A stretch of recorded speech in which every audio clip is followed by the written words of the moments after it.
बाजरा चावल निर्माण इकाई स्थापित करने के बारे में हमारे गाइड में आपका स्वागत है। इस वीडियो में हम आवश्यक प्रारंभिक निवेश को विभाजित करेंगे, जो 2 श्रेणियों में आता है, स्थिर पूंजी और कार्यशील पूंजी। सबसे पहले आइए बात करते हैं 5,50,000 रुपए की निश्चित पूंजी की, जिसमें भवन, मशीनरी और उपकरण जैसी दीर्घकालिक परिसंपत्तियों में निवेश शामिल है। हम इमारत या एक शेड स्थापित करने के बारे में बात कर रहे हैं, जो आवश्यक मरम्मत, आंतरिक कार्य और फर्नीचर के साथ पूरा हो। याद रखें, हम पहले ही पिछले वीडियो में मशीनरी और उपकरणों पर चर्चा कर चुके हैं। स्थिर पूंजी में बीमा, लाइसेंस और परमिट जैसे खर्च भी शामिल हैं। इसके बाद हमारे पास कुल 6,50,000 रुपये की कार्यशील पूंजी है। यह आपके दिन प्रतिदिन के कार्यों के लिए आवश्यक है।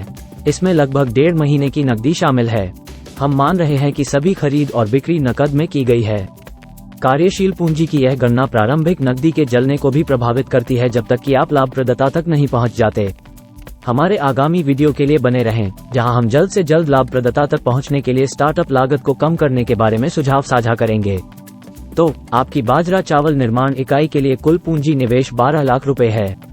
यह आपको अपने व्यवसाय के लिए एक स्पष्ट वित्तीय रोडमैप देता है। कृपया ध्यान दें कि 12 लाख रुपए प्रतिदिन 400 किलोग्राम क्षमता व्यवसाय स्थापित करने के लिए आवश्यक पूंजी है। ये समझना उतना ही महत्वपूर्ण है जितना कि यह जानना कि आपको इसकी कितनी आवश्यकता है। स्थिर पूंजी और कार्यशील पूंजी की अलग अलग भूमिकाएं हैं, इसलिए उनके स्रोत अलग अलग होने चाहिए। स्थिर पूंजी का निवेश उन परिसंपत्तियों में किया जाता है जो आपके व्यवसाय में लंबे समय तक रहती हैं, जैसे कि संयंत्र और मशीनरी। इसे फिक्स्ड कहा जाता है क्योंकि यह जल्दी से नकदी में परिवर्तित नहीं होता है। स्थिर पूंजी जुटाने के लिए दीर्घकालिक धैर्य स्रोतों पर विचार करें, जिन्हें तत्काल पुनर्भुगतान की आवश्यकता नहीं है, जैसे व्यक्तिगत बचत, दोस्तों और परिवार से सहायता, साझेदारी या लाभ का पुनर्निवेश। दूसरी ओर, कार्यशील पूंजी आपकी दिन प्रतिदिन की व्यावसायिक गतिविधियों की जीवन धारा है। यह वो है जिसका उपयोग आप कच्चा माल खरीदने और परिचालन खर्चों को पूरा करने के लिए करते हैं।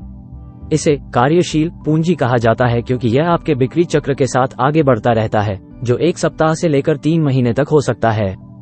इसके लिए उपयुक्त स्रोत छोटी से मध्यम अवधि के हो सकते हैं, जिसमें संभवतः निश्चित पुनर्भुगतान शामिल हो सकता है। विकल्पों में कम ब्याज दरों पर बैंकों से सामुदायिक संस्थान ऋण या ओवरड्राफ्ट और नकद ऋण सुविधाएं शामिल हैं। इस वित्तीय योजना रणनीति के साथ आप एक सफल बाजरा चावल निर्माण इकाई स्थापित करने की राह पर हैं। व्यापार कोच चैनल की सदस्यता लें।